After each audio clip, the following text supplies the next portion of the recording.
ขอบใจเด้อคุณยายที่ซื้อมีให้สุมน้องแถวหมู่บ้านแจกจ่ายขอให้อยู่ดีมีแห้งขอให้สุขภาพแข็งแรงไปทางใดขอให้มีแต่เงินแต่ทองขอให้อายุมั่นควรยืนขอให้ร่ำรวยกูเก่าเด้อสาธุโอ้ยสา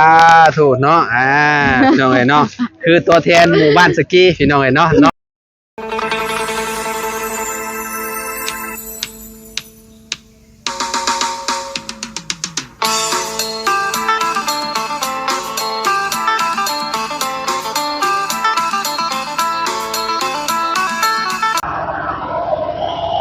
กับสบายดีสวัสดีพ่อแม่พี่น้อง FC เบิร์ดสุขุสุคนเนาะบ่ว่าสิอยู่ในและก็ต่างประเทศเด้อพี่น้องเด้อเนาะก็ยินดีต้อนรับเข้าสู่ช่องบ่าวลาวสตูดิโอคือเก่าพี่น้องเนาะหลังจากที่ซื้อมาม่าเนาะเป็นนัวเกลือมาเป็นที่เรียบร้อยแล้วพี่น้องก็คือเฮาเว้าอยู่ในคลิปแล้วเนาะว่าสิมาแพ็คอยู่ที่บ้านน้องลาน้อยเนาะตอนนี้เฮาก็อยู่ที่บ้านน้องลาน้อยเป็นที่เรียบร้อยแล้วนะพี่น้องเนาะก็สิให้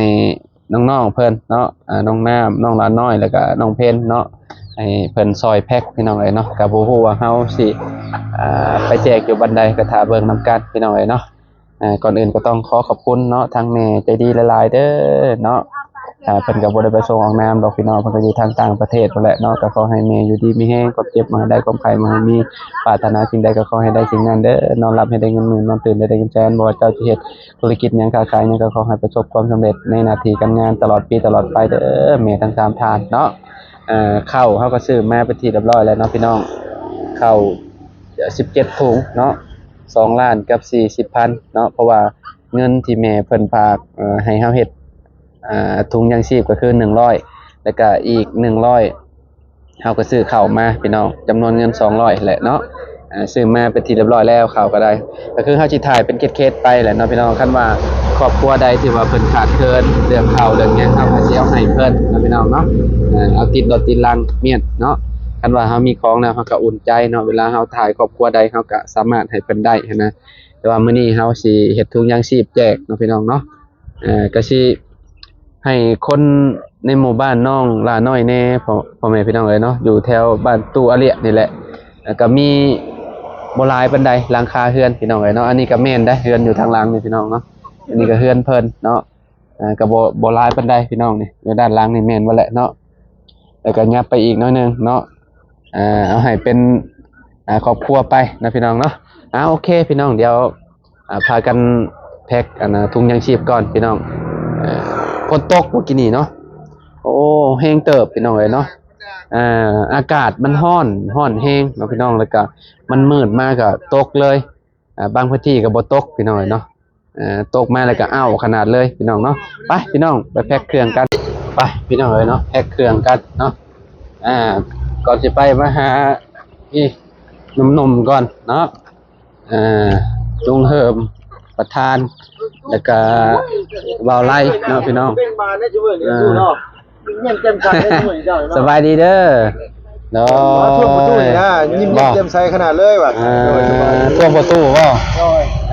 เมื่อวานนี่เนาะเราได้ข่าวดีเด้เมื่อวานยิ้มแจ่มใสเลยเมื่อวานเนาะน้องละน้อยโดยน้องเพนน้องน้ำบ่าวไล่พาลุยเมื่อวานลืมไว้แท้เมื่อวานนี่เจ้าจับยังเมื่อวานนี่น่ะลืมแล้วเหรอลืมไว้ว่าแท้ลืมแบบบ่ได้นะกระโมคาแล้วพี่ดูผ้าดังมาบาดนี้ยาได้พี่น้องเอ้ยช่วงนี้ยังไม่ผลไม่ซ้ำผ้าใหม่ผลใหม่ซ้ำบาดนี้มานี่มันสิบ่ย่านบ่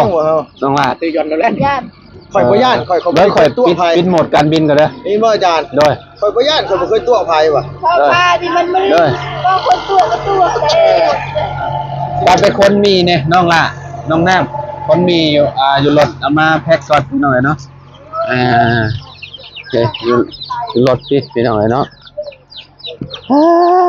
น้องน้ำมื้อนี้ซอยเวียกได้มื้อนี้น้องน้ำพี่หน่อยเนาะโอ้แม่เอาลงเลยตัวนี้ถุงพร้อมพี่ฝนตกใส่พี่หน่อยเนาะแม่นเบิ่เลยตัวไอ้พวกเกลือพวกหยังน่ะน้องแม่น้องล่ะแม่พี่น้องเนาะ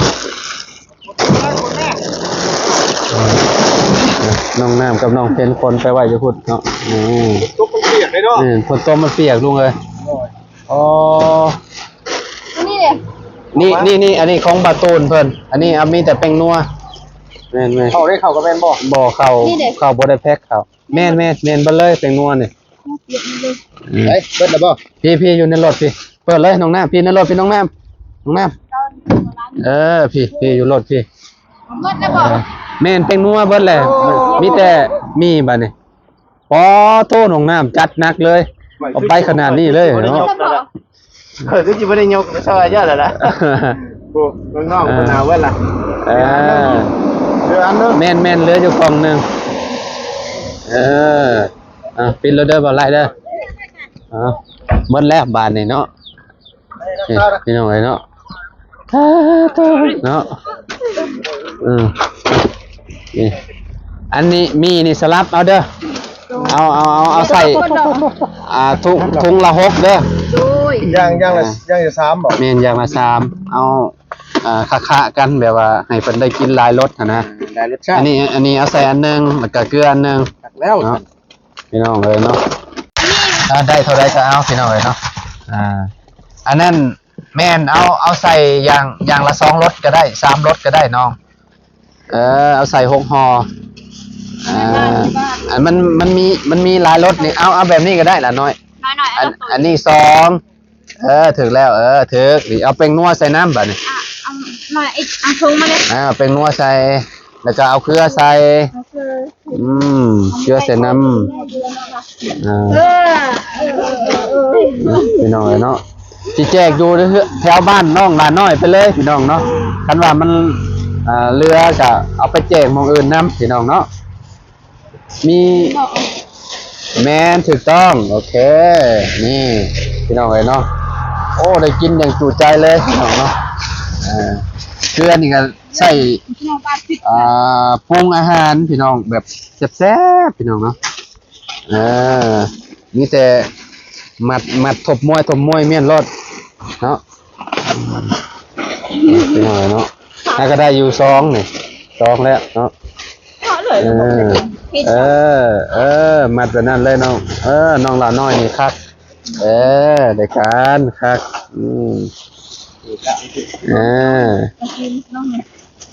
นี่รวมมือรวมใจนี่พี่น้องเนาะได้4สุดแล้วเนาะ2 4แล้วเนาะมี6ห่อแล้วก็นี่1เป็นนัว1แล้วก็เกลือ1เนาะหน่อยเอาขึ้นจะกดเกือบดิ มันจะทอดป่ะใช่ได้เนี่ย เอาอันมันมีจักรสกะ น้ำเปรี้ยว อันค้ากันตี้เปล่าไรจึงได้กินหลายรสเด้คนจะเลือกกินคือกันแล้วเอาใส่อย่างละ2แยกมากซอยนะพี่น้องเลยเนาะ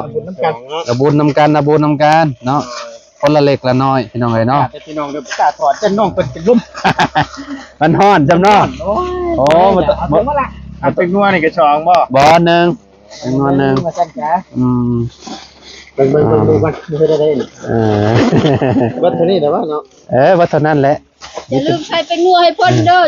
มีแต่ผูกขมวยแล้วตอนนั้น2 4 6แมน6ห่อ6เนาะมี6ห่อมี6ห่อเป็นนัวกับเกลือเป็นนัวนี่ก็กินได้หลายมื้ออยู่ดอกคะแนนครอบครัวพี่น้องเนาะครอบครัวบ่ใหญ่น่ะกินได้หลายมื้ออยู่ดอกเพราะว่าเกลือเป็นนัวแหละเกลือไม่ให้นี่แหละมันมีจักงั้นน่ะคือบ่ใช่ย่างละถุงไปรถมันมี6อย่างมันมี6พุ่นนี่ใส่มันมี6รสบ่ตักแล้วคุณลองใส่ถึกแล้วใส่ไปรสอย่าง2ใส่ละอย่าง2รส3รสพอดีเลยให้เนาะใส่ไปรสให้อย่างดีแม่นมีแต่ของไทยน้องเนาะมีแต่ยำแล้วก็ไว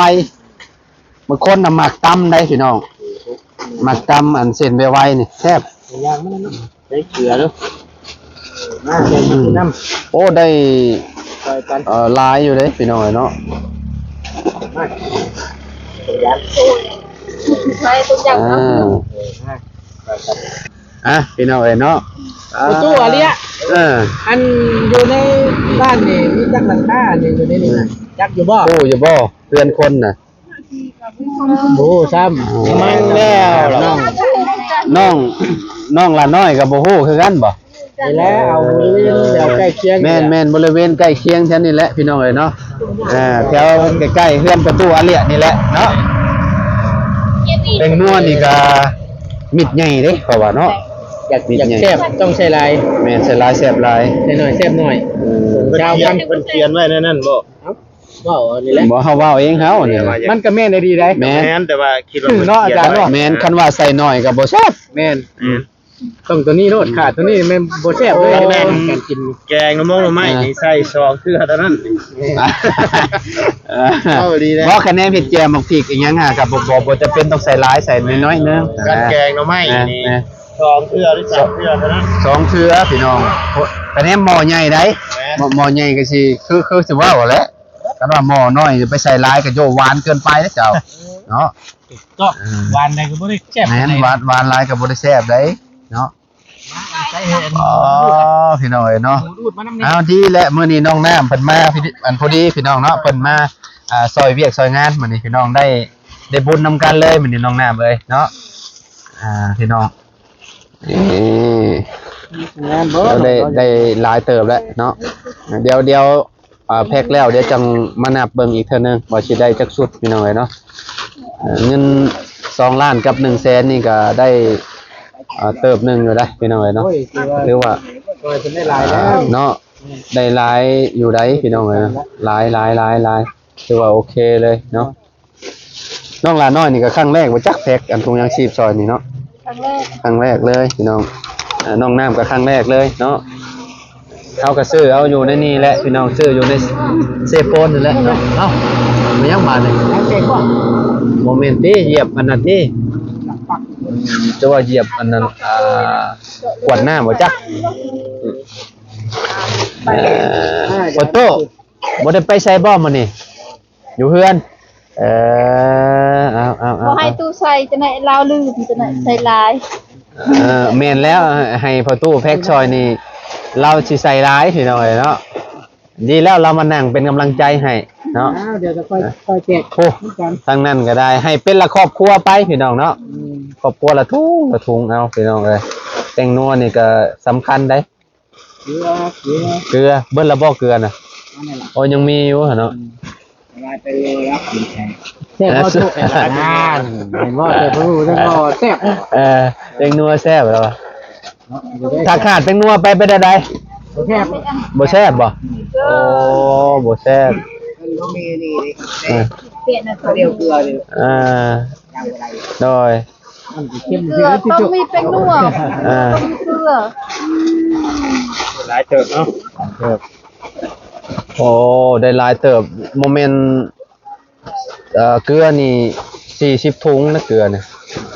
แม่น40ถุงคะแนนว่ามันเบิดกะมีแต่ใส่แป้งนัวเอาเท่านั้นแหละแป้งนัวก็ยัง มีน้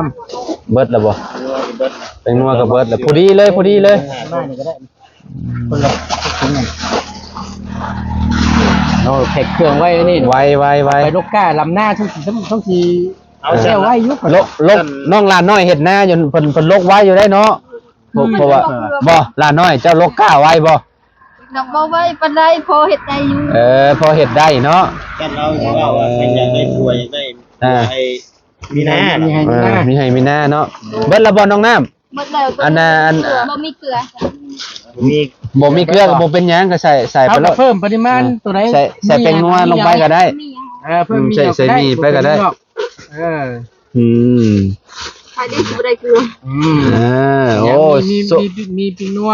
โซกไผโซกลาวเนาะใส่ไปรถใส่ไปแถมซองไปรถคะแนนว่ามันอันนั้นน่ะไผสิโชคดีพี่น้องเอ้ยเนาะเอาใส่ไปรถสลับแถมไปรถ มีเกลือกระแทม แมนโอเคเอาบานนี้จัดเบิ่งโลบานนี้ได้จักชุดบานนี้นับเบิ่งโล มันนับดูหา โอ้นับเบิ่งโลนับเบิ่ง ลำเลียงเบิ่ง เอามาลำเลียงมาทางนี้ก่อนน้องละน้อย เอา จับมึงตู้ เฮ้ยให้ตู้นับเราสิลง ไม่หรอกกูนับอยู่ อันเท่าไรแล้วอยู่หันฝั่งนั้น 6 6 8 8 นับคนเดียวพอละ 10 10 12 14 16 18 20 20แล้ว สอง 22 24 4 26 6 28 8 30 30 32 32 34 34 36 38 40 42 42สุดโอ้ ได้ได้หน่วยเนาะ ได้หลายอยู่เนาะ ช่วยเพิ่นลายครอบครัวได้นี่ หมดหมู่บ้านนี่บ่จัก 42ครอบครัวเลยนี่เนาะพี่น้องเอ้ยเนาะ แหละก็ดูไปค่ะ แต่ว่า อยู่แล้วนี่มีอยู่ เพิ่นละ 1 2 แกย่อยดิ 3 ว่าแล้วมันฮอด 4 5ทางประตูอเลียนี่แหละแม่นบ่ แม่น แล้วก็ครอบครัวน้องหลานน้อย แล้วก็น้องน้ำแล้วก็น้องเพ็ญเนาะที่มาอยู่ในตอนนี้พี่น้องเอ้ยเนาะซอยที่ว่าเพิ่นซอยก็ให้เพิ่นไปนํพี่น้องเนาะเอา คือว่า มีแต่ห้องเพิ่นมาแล้วแหละแต่ละครอบครัวก็ให้เนาะแม่นให้น้องๆเพิ่นแจกให้เลยเนาะ เอาเป็น และนี่ แม่ ก็ เอาเป็น ย้ รา อน คา ไป แล้ว อยู่ใน หัวหน้าครอบครัวและ หั มาว หน้าเจ้าดกมันน่ะมดก น้ำมาดง อโรพี่ใบค่ะ พี่น้องเอ้ยเนาะรอก่อนหน่อยนึงพี่น้องเอ้ยเนาะโดยเอาพี่น้องเอ้ยเนาะตอนนี้ก็ได้เวลาแล้วพี่น้องเนาะได้เวลาแจกเนาะทางแม่ตู้นี่คนละเฮือนบ่นี่ คนละเพื่อน คนละเฮือนเนาะ บ่ สบายดีเด้อตู้เด้อโอ้ยพี่น้องเนาะเพิ่นฮู้จักความลาวอยู่บ่หลานน้อย รู้จัก บ่รู้จักปานใดเนาะยังน้องน้ำบ่ยังนี่บ่ได้ฮู้เลย มาเอาพร้อมเลยน้องล่ะจักครอบครัวนี่1 2 3 4 5 6 7 8 9ทั้งหลังบ่ได้แม่นติเนาะลูกเต้าเพิ่นเนาะ แม่น เออ มะนะช่างดงมะนะ ไปมาเอาต่อแถวกันไม่เอาเด้อ เอาให้ผู้เฒ่าก่อนตุ๊โดยเอาอยู่ดีมีเอาให้น้องลานน้อยเอาให้รถเอ็ดตุ๊ ขอบใจเอ็ดนกมือไปนกมืออันไหนอันเมื่อกี้มูดอันไม่ได้อันไหนใจมาละเอาฝักละโอเคเก๋ เอานกมือน กมือมายืนเบิดเลยตี้ตัวนี้ตี้ ยังคง เน่ หมดแล้ว ไปก็มาเอาเด้อ หมดแล้วใช่เมียประตูเลย ได้1 2 3 4 5 6 7 8พอตู้อเดียเนาะโดยประตูอเดียเนาะแล้วก็ผู้ช่วยบาดนี้เนาะมาสิมอบให้ผู้ช่วยก่อนผู้ช่วยคนละทุงแล้วน้องล่ะเอาเลยน้องเพชรโดยอยู่ดีมีเฮน้องน้ำขอบใจคือกันเนาะสแก็บมาสแคปจักเล็กจักน้อยมาเอายับเข้าลุกผมเด้อย กทุ่งยกเลี้ยงมากล้องเด้อ ใครอยากสวยอยากงามเป็นแม่มาเอาเด้อ1 2 3มาพี่ตากแดดคุณน่ะเจ้าน่ะ1 2 3ไหลเลยเฮาก็ได้โอเคขอบใจได้หลายอันนี้ก็บ่ได้แม่นเป็นบ่ได้แม่นเงินเฮาเด้อเป็นเงินผู้ใหญ่เด้อเป็นเงินผู้ใหญ่ใจดีเพิ่นฝากมาให้เฮาเฮ็ดถุงยางชีพแจกจ่ายชุมเจ้านี่แหละเนาะก็มีให้ทางแม่เฒ่าขอบใจเพิ่นเด้อผู้แลผ่านกล้องบ่เด้ออวยพรอวยไสเพิ่นเด้ออวยพรให้ทุกคนทุกอยากลูกเป็นแม่เฒ่านี่เนาะบ่เป็นหยังเนาะขอบคุณหลายๆเด้อขอบคุณหลายๆขอบใจหลายๆเนาะแม่ตู้เนาะเคยได้อยู่แบบนี้อยู่บ่แม่ตู้บ่เคยได้บ่โอ้ครั้งแรกเลยเนาะอันนี้มีเดี๋ยวตู้เป็นแน่อาจารย์ตู้ตอนมีแป้งนัวกับอันกับเกลือเด้อนี่เด้อมีอย่างนี้แล้วเนาะว่าความลาวเป็นอยู่บ่ บ่เป็นเลยลูกโอ้ยเขามังเลย เขามั่งเราอ่ะ เขามัง แทนซะ โต๊ะนี่ตัวแทน ขอบคุณแทนซะล่ะ มาเอาให้น้องหลานน้อยเป็นตัวแทนกันแล้วกันเนาะ ขอบใจเด้อคุณยายที่ซื้อมีให้สุมน้องแถวหมู่บ้านแจกจ่ายคอยอยู่ดีมีแห้งคอยสุขภาพแข็งแรงไปทางใดคอยมีแต่เงินแต่ทองคอยอายุมั่นควรยืนคอยร่ำรวยกูเก่าเด้อสาธุ โอ้ยสาธุเนาะพี่น้องเอ้ยเนาะคือตัวแทนหมู่บ้านสกีพี่น้องเอ้ยเนาะน้องล่าน้อยพี่น้องเนาะ สาวสวยประจำหมู่บ้าน ประจำหมู่บ้านแท้ๆเลย เริ่มเป็นตัวสำรองแล้วเพราะว่าน้องแล้วเริ่มถึงมาแซงเอง อ้าวบาด ได้ก็ได้หมด โดยเอาได้เบิดเลยพี่น้องเนาะอัน คอยกำลังสิมาแจ้งอยู่นะอาจารย์เฮ้ยน่ะ เอ้าแม่นบ่ จริงๆมันบ่ได้ฮ้อนปานนั้นเอาสบายดีเด้อ ได้ดี มี6หลังนึงนะ แม่นบ่ นะ อืม มี6หลังนึงไปนับมาให้ดิเหงื่อแตกบัดมาแล้วบัดแจกเรียบร้อยเลย เอ้าแจกท่าเลย โด เนาะ โดยบ่เป็นหยังโดยเอาสบายดีเด้อขอบคุณขอบใจหลายๆเนาะทางลูกพี่น้องเอ้ยเนาะตอนนี้ก็ได้ทั่วถึงแล้วเนาะดีใจบ่โอเคขอบใจหลายๆเด้อพี่น้องเอ้ยเนาะไปจ้าพี่น้องเอ้ยเนาะเดี๋ยวเอาไปแจกหมู่บ้านอื่นอีกก่อนพี่น้องเอ้ยเนาะยังเหลือหลายอยู่เด้พี่น้องเนาะยังเหลือหลายอยู่เนาะหลายสุดอยู่เนาะ ลูกหมอยพี่เอ็ดอันเลย หลายสุดอยู่พี่น้องเนาะ เจ้า เฮาก็สิเอาขึ้นรถพุ่นแหละเนาะไปเอามีแต่คนขึ้นไปแล้วแหละไป ดอกออน ไป สเปรย์ เอาหิวไปขึ้นรถไปน้องน้ำวางไว้ก่อนคนเจ้านะคนละถุง2ถุงเนาะไปคนขึ้นรถก่อนพี่น้องไปแจ้งหมู่บ้านอื่นบ้านนี้เนาะหมู่บ้านน้องหลาน้อยได้กินคักแล้วบ้านบัด อยู่แม่สาวได้แม่ ข้าวได้แม่บ่โอ้มันจิควันตีเอาเม่นอยู่ไหนก็ได้น้องน้ำเปิดประตูก่อนขอย่ามันควันเข้าหมู่บ้านนั่นกันฟังทางอื่นเถอะตีแม่นเอามาว่าอยู่ในรถนี่มาพี่มายันมันควัน cứ ở đó từ này มา nhẹ chưa còn nhẹ chưa từ cái nhẹ chưa ấy tới đây thôi บ่ไล่นั่งฟังนั่นเด้อโอเคมัน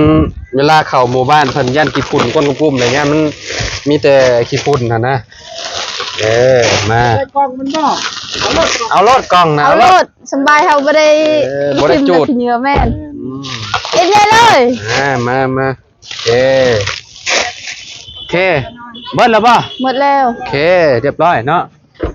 โอเคพี่น้องเนาะจังไดก็ขอบคุณเนาะทางผู้ใหญ่ใจดีหลายๆเด้อทางแม่เนาะ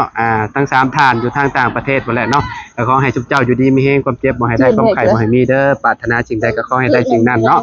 นอนรับให้ได้เงินหมื่นนอนตื่นให้ได้เงินแสนบ่ว่าทุกเจ้าสิเฮ็ดธุรกิจหยังค้าขายหยังก็ขอให้ประสบความสำเร็จในหน้าที่การงานตลอดปีและตลอดไปเด้อเนาะช่วยเหลือคนทุกข์คนยากมาสำใดก็ขอให้ได้บุญหลายๆเด้อแม่เด้อเนาะที่สำคัญก็ขาดบ่ได้ก็คือ FC ทุกๆคนเลยที่ติดตามและเป็นกำลังใจให้เด้อพี่น้องเด้อขอบคุณหลายๆเนาะสำหรับคลิปนี้เฮากับประตูอาเลียและก็น้องเพ้นและก็น้องลาน้อยและก็น้องน้ำขอโตเลยเด้อพี่น้องเด้อเนาะขอบคุณหลายๆพี่น้องเอาสบายดีเด้อขอบใจเด้อโดยไปพี่น้อง